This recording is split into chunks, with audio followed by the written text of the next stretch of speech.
mengadakan hubungan suami istri antar seorang pria dan seorang wanita, serta mengadakan tolong-menolong dan memberikan hak-hak dan kewajiban antara mereka. Dalam kompilasi hukum Islam, perkawinan menurut Islam adalah pernikahan, yaitu akad yang sangat kuat atau miqrul walizan untuk menaati perintah Allah dan melaksanakan ibadahnya. Dalam Undang-Undang Nomor 1 Tahun 1974 Pasal 1 juga dijelaskan bahwa perkawinan merupakan ikatan lahir batin antara seorang wanita dan seorang pria sebagai suami istri, dengan tujuan membentuk keluarga atau rumah tangga yang bahagia dan kekal berdasarkan ketuhanan Yang Maha Esa.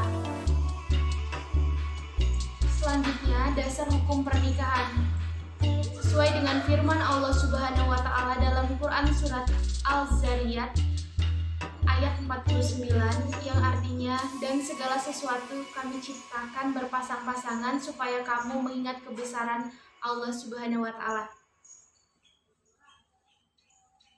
Rasulullah Shallallahu Alaihi Wasallam juga bersabda, yang artinya dari Ibnu Mas'ud berkata, Rasulullah Shallallahu Alaihi Wasallam bersabda, hai para pemuda, siapa di antara kamu yang mampu menanggung beban nikah, maka kawinlah, karena sesungguhnya kawin itu lebih dapat menundukkan pandangan dan lebih dapat menjaga kemaluan. Dan siapa yang tidak mampu, maka hendaklah ia berpuasa, karena sesungguhnya berpuasa itu baginya menjadi pengangkat syahwat. Hadis riwayat Jamaah.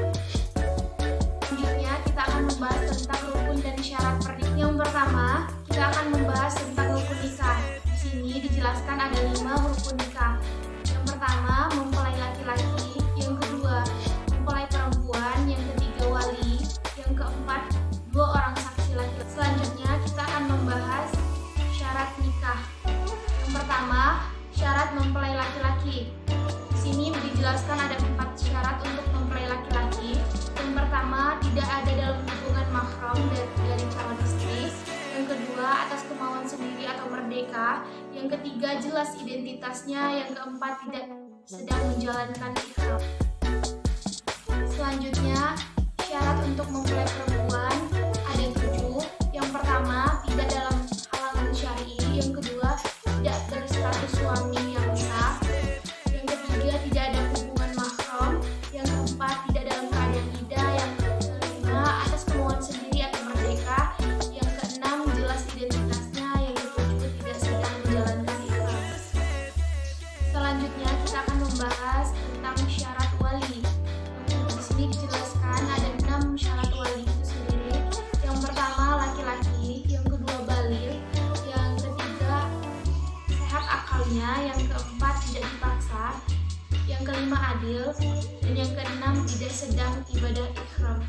Selanjutnya, di sini saya akan menjelaskan tentang syarat saksi. Di sini dijelaskan ada 8 syarat yang harus dipenuhi.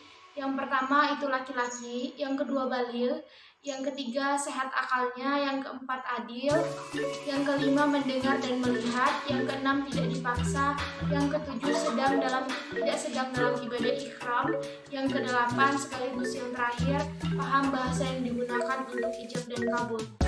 Selanjutnya pembahasan terakhir tentang syarat ijab dan kabul. Yang pertama, ijab harus dilakukan oleh wali atau yang mewakilinya, sedangkan kabul dilakukan oleh mempelai laki-laki atau yang mewakilinya dengan syarat dan syarat keduanya harus belum maizis. Yang kedua, dilangsungkan dalam satu majelis. Kemudian di antara ijab dan kabul tidak boleh diselingi dengan perbuatan atau kalimat yang dapat memisahkan antara ijab dan kabul.